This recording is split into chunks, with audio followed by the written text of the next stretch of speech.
The Philadelphia experiment. It is an alleged military experiment in which the USS Eldridge should have been made invisible. The story is generally considered an invention, a hoax, an aberration. On January 13, 1955, a well-known researcher of mysterious phenomena, especially the UFO phenomenon, Morris K. Jessup, received a strange letter from a certain Carlos Allende. The letter contained data revealed by this Carlos about his involvement in what he called the Philadelphia experiments. In short, Carlos Allende said he was a member of the crew of the destroyer USS Eldridge, an American battleship involved throughout 1943 in a series of experiments related to the ability to hide battleships from radar. The experiments began in early 1943. On the military shipyard in the port of Philadelphia, the series of top-secret experiments received the code Rainbow. The experiments were led by physicist Dr. Franklin Reno. But some witnesses interviewed later by Jessup said they observed the physicist Albert Einstein, and a year earlier, Nikola Tesla. In the summer of 1943, more precisely in July, the experiments were almost successful. The equipment installed aboard the USS Eldridge worked perfectly, so that the ship became invisible on radar. The problem that arose was that the huge ship was shrouded, during the experiments, in a gray cloud, strongly electrostatically charged.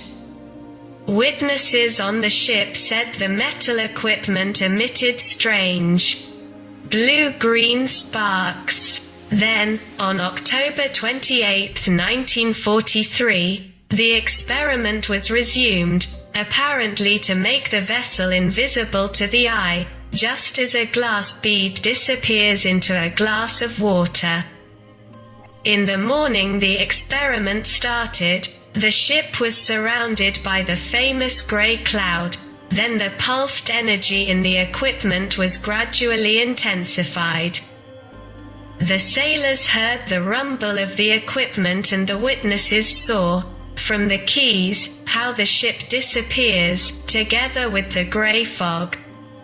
Interestingly, the trail of the vessel was visible in the water, like the impression of a giant shoe. Then this trace disappeared. The ship had evaporated. Phones immediately rang at the Philadelphia Naval Base, and those at the 600-mile port of Norfolk announced in fright that the USS Eldridge was at the entrance to their port. They couldn't figure out what and how. Because the Norfolk people were nervous to say they didn't see the destroyer anymore, and the ship reappeared in its place. The sailors told nightmare scenes. Some had disappeared. Others had simply burned by spontaneous combustion. Anyway, those who were still on the ship were suffering terribly. The U.S. Navy immediately ordered the cessation of all experiments, and the ship USS Eldridge was sold, after the war, to the Greek military fleet. Jessup investigated more closely what Allende said, which had since disappeared, and asked the U.S. Navy about the events in the port of Philadelphia during 1943. Although initially vehemently denied, the U.S. Navy eventually admitted that some research had taken place related to the application of electromagnetic force to hide radar vessels. Jessup had already gathered enough evidence, but did not make it public.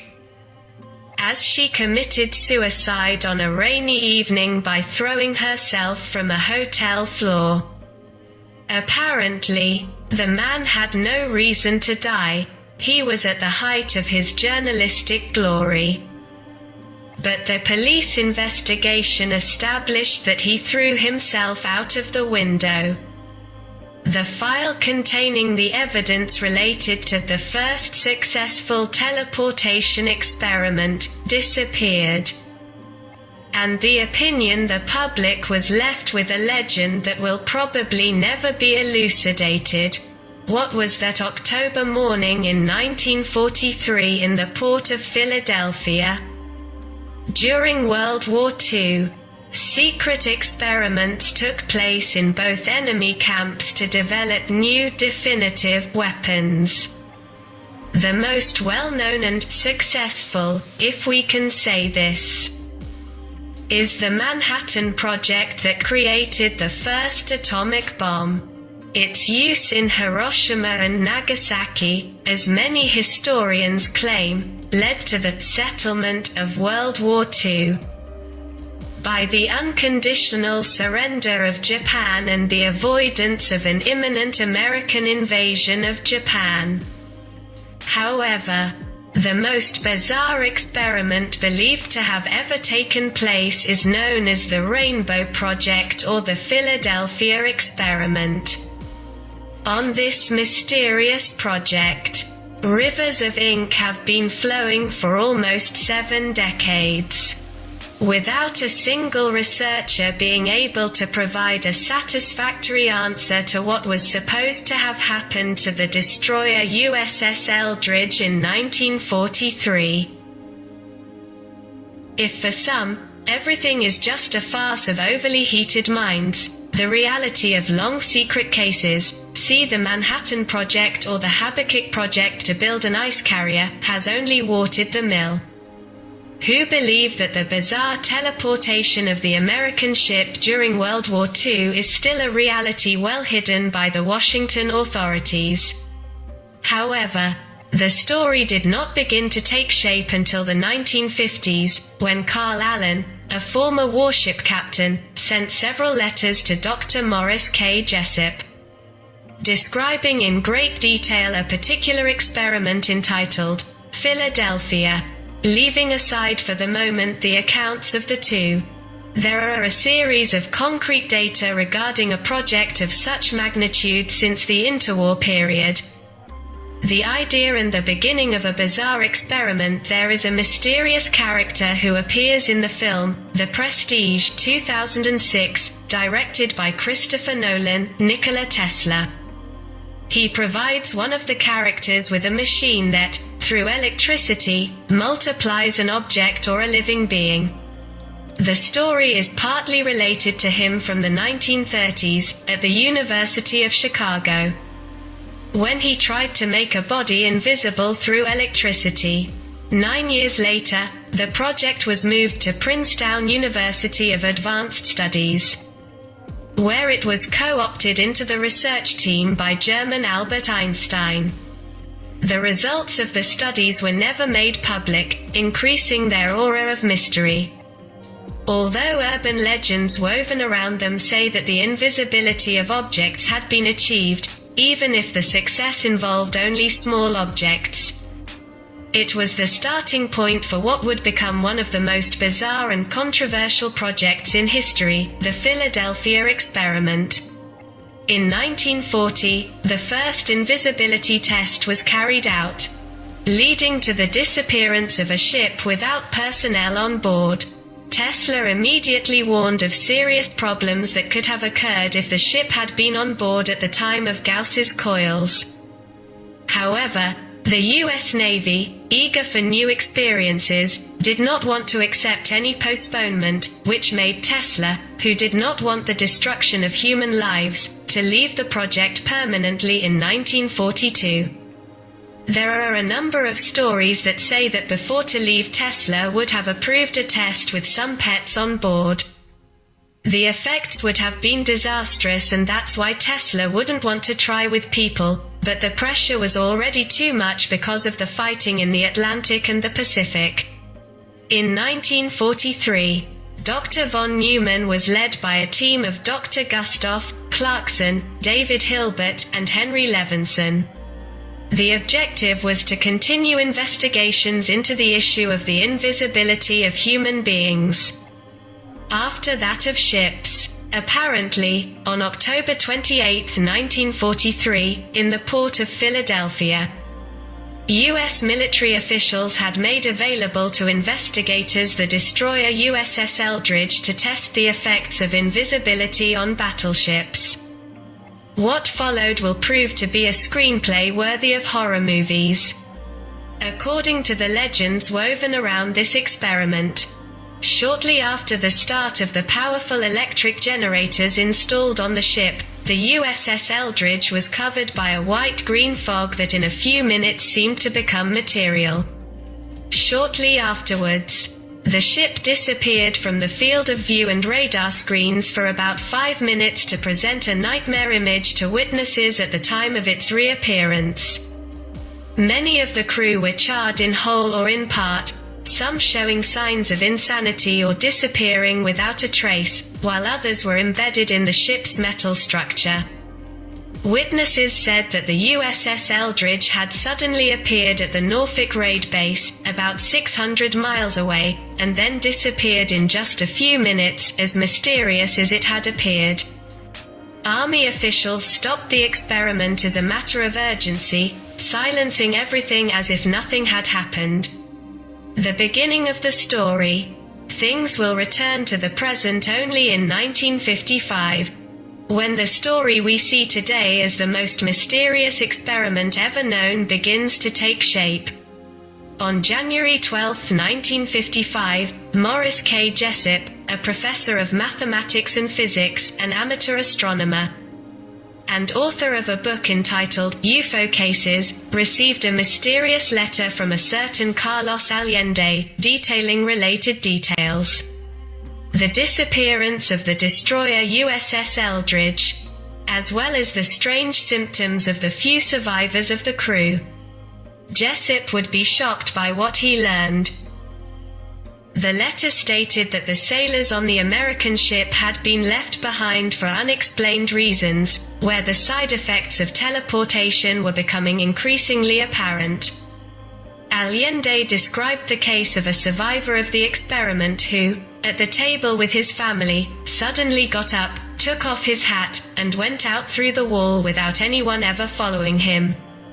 Another case mentioned in the letter was that of another crew member who, during a conflict in a public place, disappeared without a trace while hitting several opponents. Allende had attached to the letter several ambiguous articles about the alleged experiment, articles that had appeared in the press at the time, but without giving too much conclusive data. Reluctant to such information, Jessup will write to his mysterious correspondent, using the address on the envelope, asking for more details about the experiment and the people involved in it. The answer will not come until a few months later, this time signed with Carl Allen, in which the strange witness declares that he cannot provide the required data but that he is ready to undergo a hypnosis session. Convinced that she is the victim of a bad taste prank, Jessup will interrupt the correspondence. 3 years later, Jessup was called to the Washington Bureau of Investigation, ONR, to give statements about the book he had published years ago. Intrigued, Jessup shows up at the ONR headquarters where, to his great surprise, he is asked to give explanations about the handwritten notes on a copy of UFO Cases. A copy that had arrived at the ONR from the same address as and the letters Morris K. Jessup received 2 years ago. The notes seem to be written by 3 characters, Mr. A, Mr. B, and Jemmy, with pens of different colors and punctuation lines without any apparent logic. Jessup acknowledges Mr. A's handwriting as that of Carlos Allende, Carl Allen, and is surprised by his advanced knowledge, as well as that of the other 2 characters in the field of aviation, the principles of UFO operation. and the hallucinatory accounts of the Philadelphia experiment and various alien laughter on Earth. Although he is convinced that everything is just a continuation of the 1957 farce. Jessup is surprised by the interest shown by ONR officials for the letters received from Allende, but also, paradoxically, the information that the address from which they were sent is only the address an abandoned and insistent farm with which officials tried to persuade him to believe that the author of the letters was a psychopath. The mathematician was unable to find an answer to the more than bizarre information with which he was practically bombarded.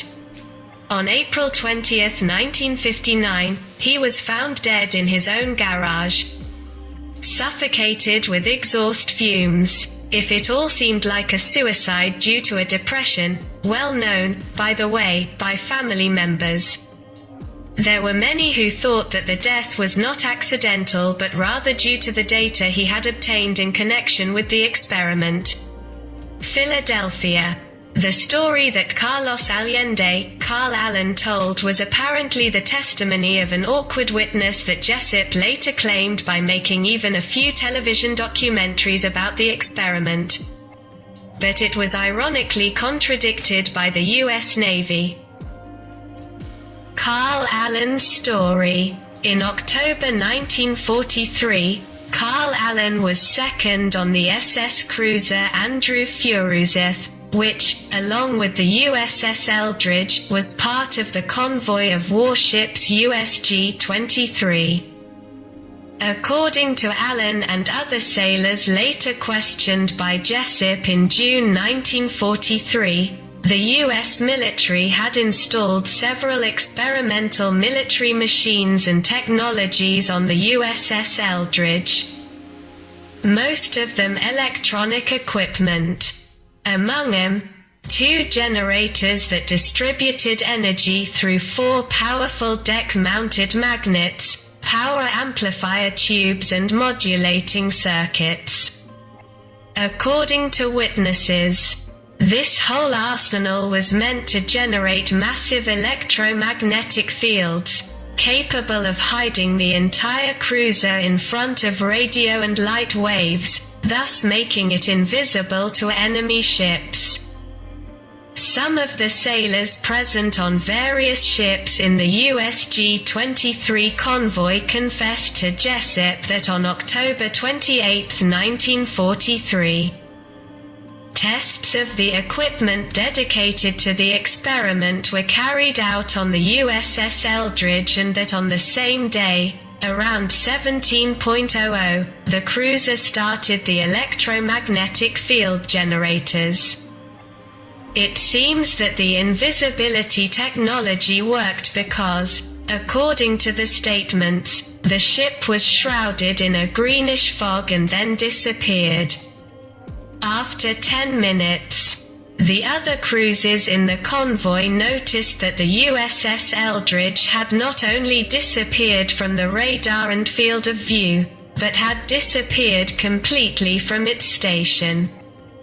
Carl Allen, who had been detached from the USG-23 convoy with SS Andrew Furuseth in the port of Philadelphia, said that on October 28 at 5:15 p.m., a greenish fog suddenly fell over the port and that out of nowhere, the USS Eldridge appeared.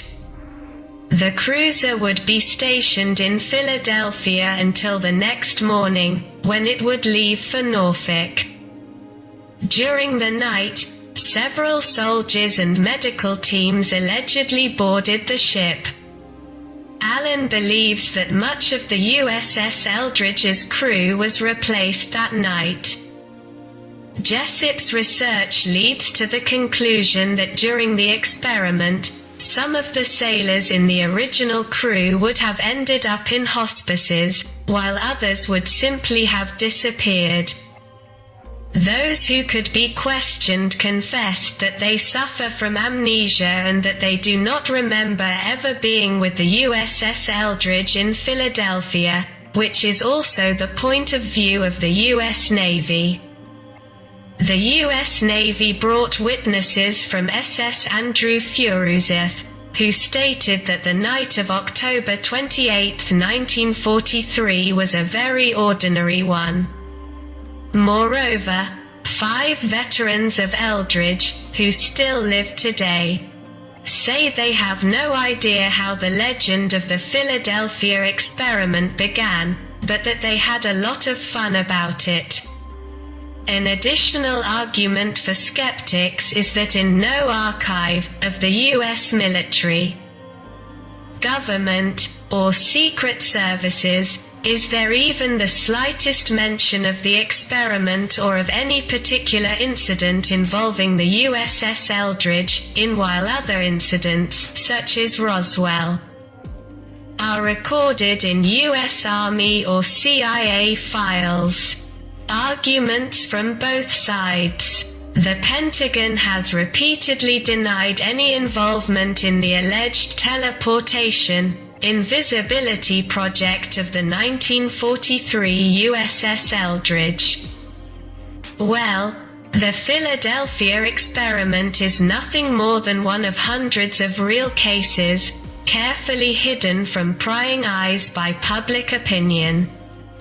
It seems hard to believe, as the Pentagon claims, that a project of this magnitude would be carried out in broad daylight, in a port where anyone could see the alleged teleportation. In fact, the testimonies of veterans on the American destroyer, as well as the logbook of the time, clearly showed that the USS Eldridge was not only on a mission in the Bahamas, but did not even dock in the port of Philadelphia during 1943. Moreover, the only witness to this event, the mysterious Carl Allen, was missing. However, the newspapers of the time referred to an experiment and denied the involvement of any American ship. Reference was then made to a method of making it possible for sea mines to disappear. Jessup's death was one of the sources that initially fueled all suspicions. Later things became more widespread. The bizarre death of Nikola Tesla, who had officially withdrawn from the project before the alleged Philadelphia experiment, was not overlooked, claiming that his discoveries would be used to the detriment of humanity and not to its benefit, as he had intended. After this episode, Tesla is taken out of the realm of scientists, being categorized as a mad scientist. Only 2 months after the event in question, Tesla is found dead in the room of the hotel where he lived, while the entire archive, including studies, notes and sketches of his experiments, has been stolen by the FBI and classified so far a secret one. No less important in this equation is the mysterious project initiated by Tesla, about which the Serbian scientist had repeatedly claimed that he would offer the world a weapon to end all wars. Equally strange is the statement of Albert Einstein, the scientist who in an interview with an American publication claimed, "If I had known what my discovery would lead to, I would have become a watchmaker." In fact, it seems that the brilliant physicist knowingly destroyed some of his documents, declaring to those close to him that humanity is not yet ready to face its discoveries. Later, certain tests were repeated in the Montauk project. The origins of the Montauk project date back to 1943, when methods were investigated for radar invisibility aboard the USS Eldridge. And since Eldridge was in the yard of the Philadelphia military shipyard, the events related to the ship were called the Philadelphia experiment. The objective of this experiment was to make the ship invisible to radar, but in addition to this desideratum, another effect was obtained that no one expected. The ship became invisible to the naked eye and simply disappeared from the space-time continuum. It was untraceable. Although this effect was a great technological achievement, for the people on board it was a disaster.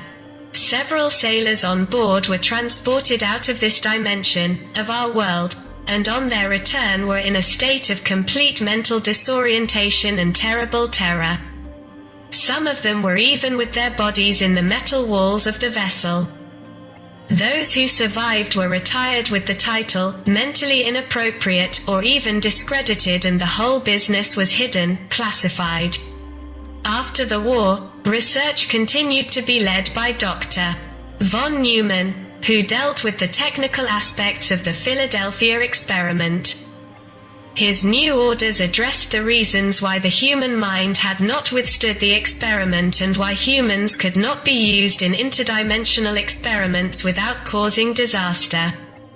A study of a large number of people conducted at Brookhaven National Laboratories in Long Island, New York, has begun.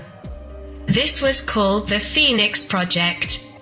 Von Neumann was not only the inventor of the modern computer and a genius mathematician, he had access to the huge resource base of the American military-industrial complex, including the huge database of Nazi psychological research that the United States acquired after World War II.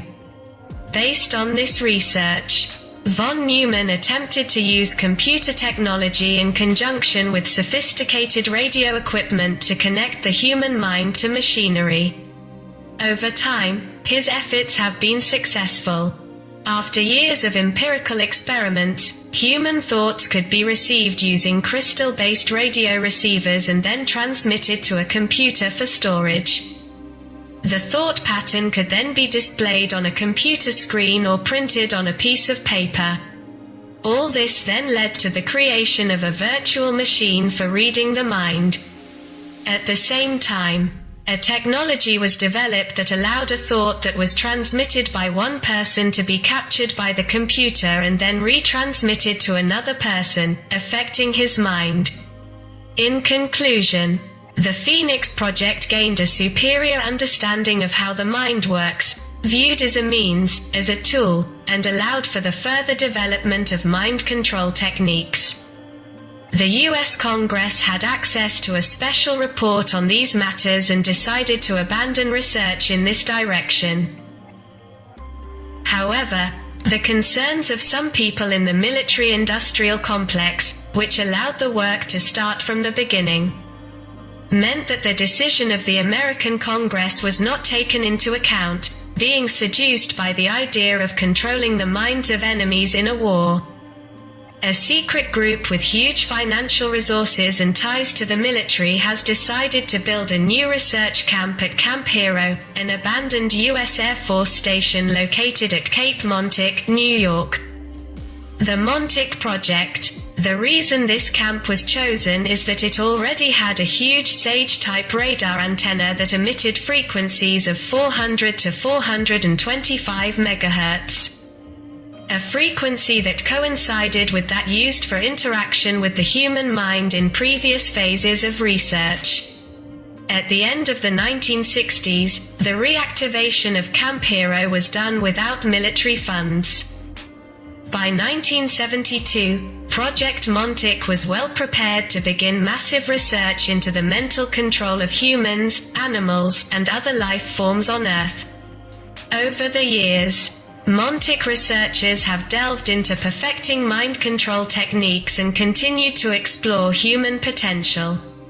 By developing psychic abilities in the staff used, it came at a time when a person's thoughts could be amplified with the help of devices, so that mental illusions could be manifested both subjectively and objectively. This included the virtual creation of matter. All of this was entirely new to the ordinary human experience, but those leading the Montauk Project were not going to dwell here. With the discovery that a human being could manifest, create matter through simple thought, what would happen if the human subject created a book but not in the present but in the past? In this way the idea of distorting time appeared. After years of empirical research, gates of time were opened in which inconceivable experiments were performed. The Montauk project thus reopened a temporal vortex back in 1943, when the Philadelphia experiment was conducted. Jugglers with time. This information reached the public thanks to Preston B. Nichols, an electronics genius who one day discovered that he himself was the victim of experiments. Working for a Long Island company that worked with the military, Preston researched telepathy and discovered that high-power radio waves were transmitted to the team he worked with, blocking people.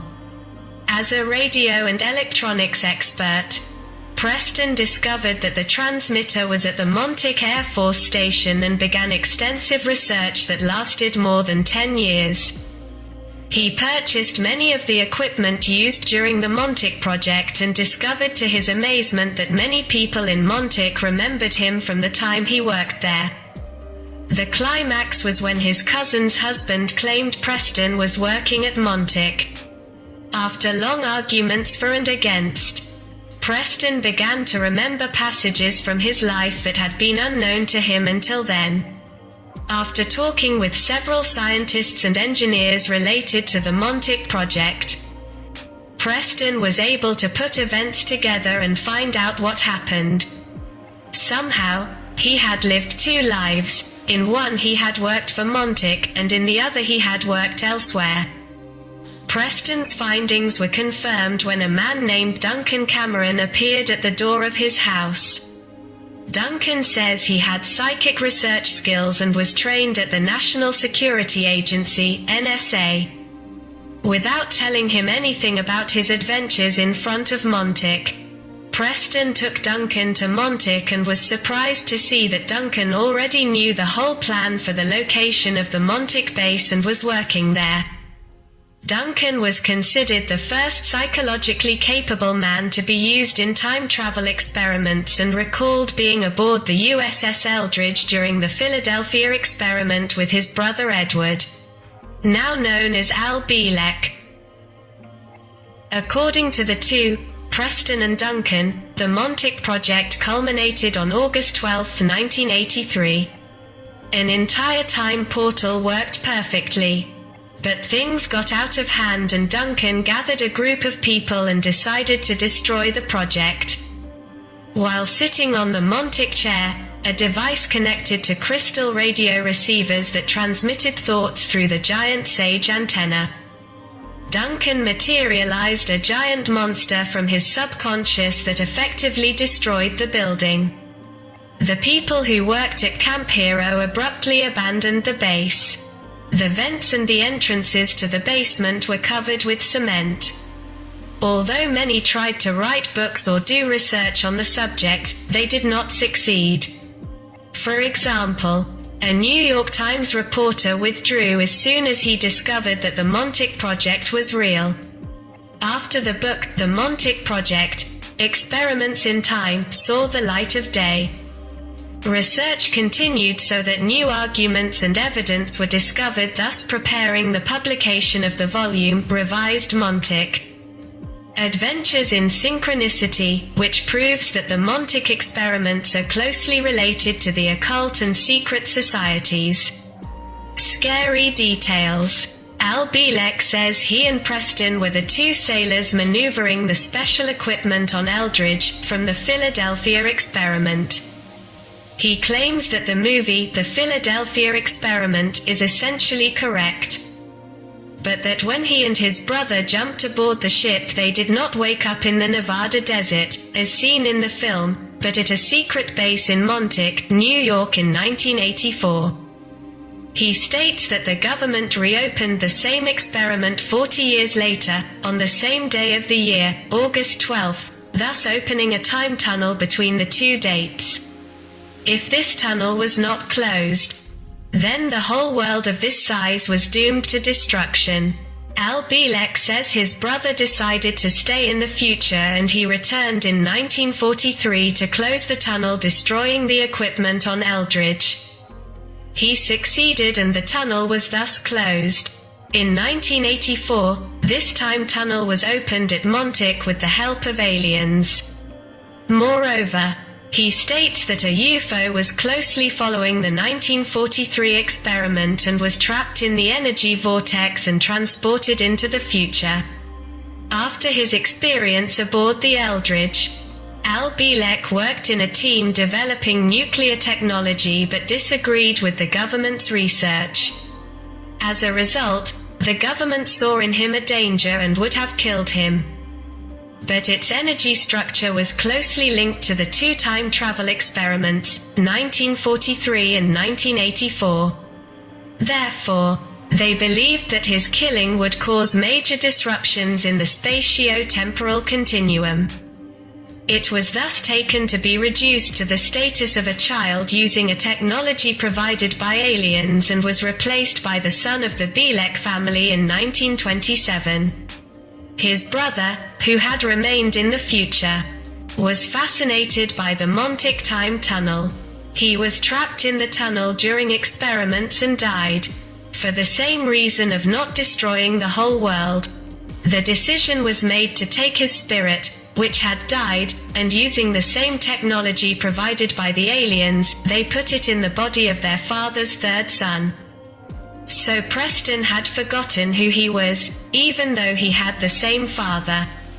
Al Bielek says that using the equipment in the project, they were able to identify at least 4 other Earth planets in parallel universes, as in the movie, Sliders, and in one of them, Nazi Germany had won World War II. On another occasion, Al Bielek said that grey aliens really do exist and that the US government has received technologies from them in exchange for their establishment on Earth. He also states that these little ashes are guided, mentally subjugated, by a race of reptilian aliens coming from the constellation Orion. But the people of Orion cannot survive on Earth, so they use the little ashes to prepare this planet for them to be habitable. There were also great battles in outer space between a confederation of planets and the Orion Alliance, made up of reptiles and small ashes. Then Al Bielek pointed out some interesting aspects about certain trips to Montauk in the future. He says that, for some reason, they cannot go beyond 2011 to 2013. He also states that the technology is so perfected that I can take you out of the present, send you back to another time and bring you back so fast that no difference of a second is observed. But there is an aging of the body equal to the time spent beyond. This is exactly what happened to him a few times. He concluded by saying that they saw that beyond 2013 there was no life on Earth.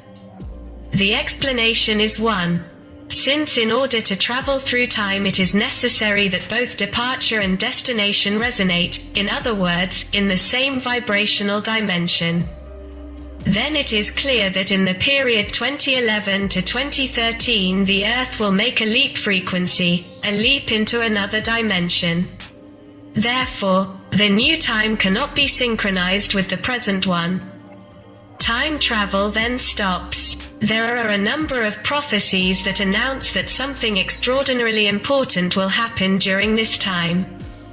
Both the Aztecs and the Mayans claim that there will be a radical transformation.